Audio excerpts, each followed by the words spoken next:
അമേരിക്കയ്ക്കെതിരോ അതോ ഡോളറിനും അതിൻ്റെ പരമാധികാരത്തിനെതിരെ ആരൊക്കെ നിന്നാലും കാലം തെളിയിച്ചിട്ടുള്ളത് അവരെ യമലോകത്തേക്ക് പറഞ്ഞു വിടുക എന്നുള്ളതാണ്.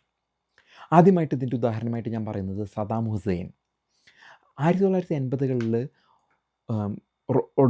ഡൊണാൾഡ് റംസ്ഫീൽഡ് എന്നൊക്കെ പറഞ്ഞ അമേരിക്കയുടെ വിദേശകാര്യം ഈ പ്രതിരോധ മന്ത്രിയായിരുന്നു, ഡിഫൻസ് സെക്രട്ടറി.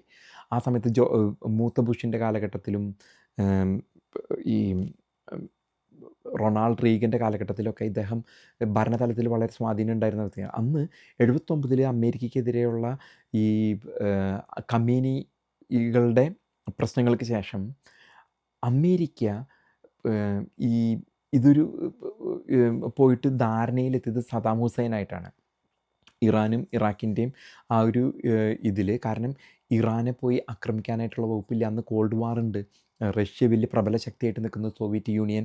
ആ സമയത്ത് അമേരിക്കയ്ക്ക് പോയിട്ട് ഇറാനെ അടിക്കാനായിട്ടുള്ളൊരു ഒരു ധൈര്യം ഉണ്ടായിരുന്നില്ല. അപ്പോൾ അങ്ങനെ ഒരു സാഹചര്യത്തിൽ അന്ന് ആ പ്രോക്സി വാറാണ് അത്.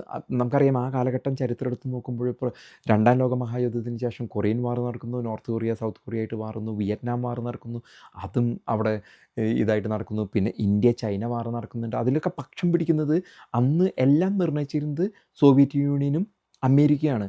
അവിടെ പക്ഷം പിടിക്കുന്നു, അപ്പുറത്തെ ചേരിയിൽ നിൽക്കുന്നു, ഇപ്പുറത്തെ ചേരിയിൽ നിൽക്കുന്നു, യുദ്ധം ചെയ്യുന്നു.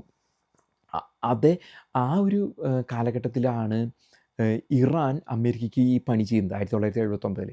അന്ന് ഈ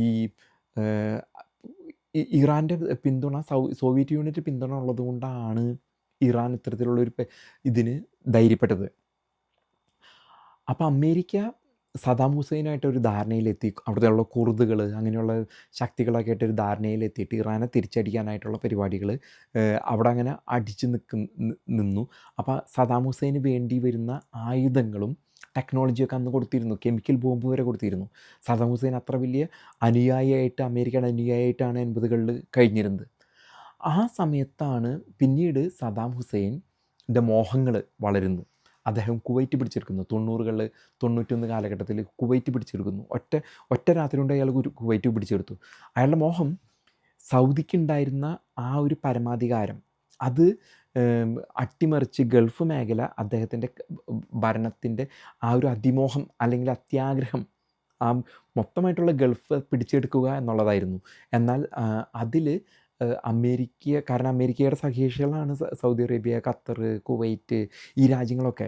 അപ്പം അങ്ങനെ വന്നപ്പോൾ സദാം ഹുസൈനെ ഇത് വകവരുത്തിയത് അമേരിക്കയ്ക്കെതിരെയും.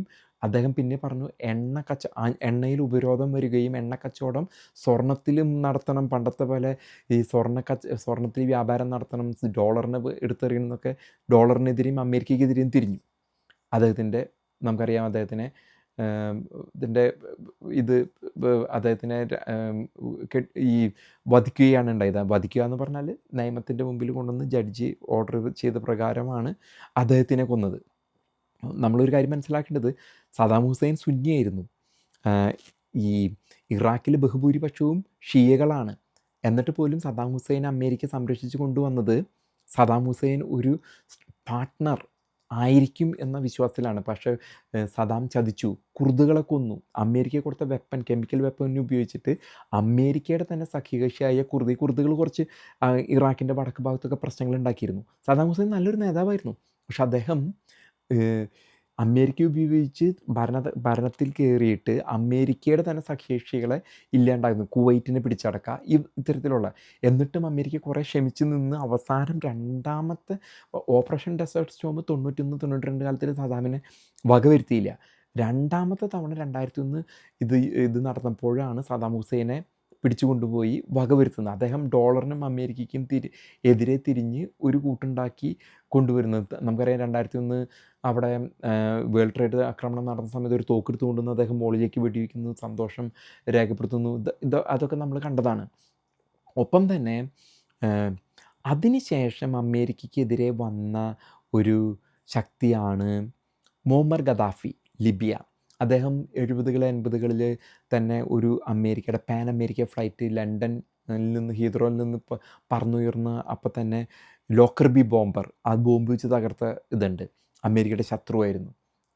എന്നിട്ട് പോലും അദ്ദേഹം ഒബാമയ്ക്ക് ഇരിക്കുന്ന സമയത്ത് എൻ്റെ മകനെ ഒബാമ എന്നെ രക്ഷിക്കൂ എന്നൊക്കെ പറഞ്ഞ് അവസാനം കൈയും കാലും പിടിച്ച് വരേണ്ട സ്ഥിതിയിലേക്ക് വന്നു. അദ്ദേഹവും ഇതുപോലെ തന്നെ അമേരിക്കയുമായിട്ട് രഹസ്യ ധാരണകളിൽ എത്താനായിട്ടുള്ള വഴികളൊക്കെ നോക്കിയിരുന്നു. പക്ഷേ അദ്ദേഹം അമേരിക്കയ്ക്കെതിരെയും അമേരിക്കയുടെ ഡോളറിനെതിരെയും തിരിഞ്ഞതിൻ്റെ പേരിലാണ് അദ്ദേഹത്തിന് അത് ജീവൻ നഷ്ടപ്പെട്ടത്. നമുക്കറിയാം അദ്ദേഹത്തിൻ്റെ ലിബിയയിൽ മുല്ലപ്പൂ വിപ്ലവം, ഈ മുല്ലപ്പൂ വിപ്ലവത്തിൽ അദ്ദേഹത്തിൻ്റെ ഈജിപ്തും ലിബിയ പോലെയുള്ള രാജ്യങ്ങളിൽ പൊട്ടിപ്പുറപ്പെട്ടിട്ട് അദ്ദേഹത്തിനെ വധിക്കുന്ന സ്ഥിതിയിലേക്ക് എത്തിയത്. ഒബാമ രക്ഷിക്കാൻ നോക്കി, പക്ഷേ ഫ്രാൻസും ജർമ്മനിയൊക്കെ അദ്ദേഹത്തിനെതിരായിരുന്നു. അങ്ങനെ ഡോളറിനും അമേരിക്കയ്ക്കെതിരെ നിന്ന അടുത്ത വ്യക്തിയാണ് ലിബിയ മുഅമ്മർ ഗദാഫി. അതിനുശേഷം ഒട്ടനവധി അല്ലറ ചില്ലറ പ്രശ്നങ്ങൾ ഇപ്പോൾ തെക്ക് അമേരിക്കയിലും കുറച്ച് പ്രശ്നങ്ങളൊക്കെ ഉണ്ടാക്കിയിരുന്നു. പക്ഷേ അവരൊക്കെ മരണപ്പെട്ടത് ഹ്യൂഗോ ഷാവേഴ്സ്, വെനിസ്വേലയിലെ ഹ്യൂഗോ ഷാവേഴ്സ് അമേരിക്കയ്ക്കെതിരെ എന്നും മകൻ ബുഷിനൊക്കെ പോർക്ക എന്നൊക്കെ വിളിച്ച് കളിയാക്കിയതാണ്. അദ്ദേഹം പോയി, അദ്ദേഹം ക്യാൻസർ വന്ന് മരിച്ചത്. പിന്നെ അതിൽ പിടിച്ചു നിന്നത് ഫിഡൽ കാസ്ട്രോ മാത്രമാണ്. പിന്നെ വന്ന വ്യക്തിയാണ് അയത്തുള്ള ഖമേനി. അവസാനം നമുക്ക് ഇപ്പം നമ്മൾ കണ്ടു, അയത്തുള്ള ഖമേനിയും മണ്ണോട് മണ്ണായി ചേർന്ന് ബോംബ് ചെയ്ത് നശിപ്പിച്ചു. അയത്തുള്ള ഖമേനിയുടെയും മോഹം അമേരിക്കയെ ഇല്ലാണ്ടാക്കുക, ഇസ്രായേലിനെ ഇല്ലാണ്ടാക്കുക, അമേരിക്കയെ ഇല്ലാണ്ടാക്കുക എന്നുള്ളതായിരുന്നു അയത്തുള്ള ഖമേനിയുടെയും മോഹം. എന്നാൽ ഈ പറഞ്ഞ ചേരി ഇതിലേക്ക് വന്ന് അയത്തുള്ള ഖമേനിക്കും ജീവൻ നഷ്ടപ്പെടുന്ന ഒരു സാഹചര്യമാണ് നമ്മൾ കണ്ടത്. അപ്പോൾ Saddam Hussein, Muammar Gaddafi, Hugo ഷാവേഴ്സ്, അയത്തുള്ള ഖമേനി. അപ്പം അതുകൊണ്ടാണ് പലപ്പോഴും വലിയ നേതാക്കന്മാരാണെങ്കിൽ പോലും അതൊരു ട്രംപല്ല തീരുമാനിക്കുന്നത്, അത് അമേരിക്കയുടെ ഒരു ഇതാണ്, അമേരിക്കയുടെ ഒരു സിസ്റ്റമാണ്. അമേരിക്കയ്ക്കും അത് ലോകത്തിനെ ഭരിച്ചുകൊണ്ടിരിക്കുന്ന ആ ഒരു സംവിധാനത്തിനെതിരെ പോകുന്നവരെ അത് കാലക്രമേണ ഇത് കൊന്ന് അവരെ ഇല്ലാതാക്കുക, എങ്ങനെയെങ്കിലും ഇല്ലാതാക്കുന്ന അത് ചരിത്രം ആവർത്തിക്കുന്നു എന്ന് വേണം നമുക്ക് മനസ്സിലാക്കാനായിട്ട് ഈ ഖമേനി വിഷയത്തോട് കൂടിയിട്ട്.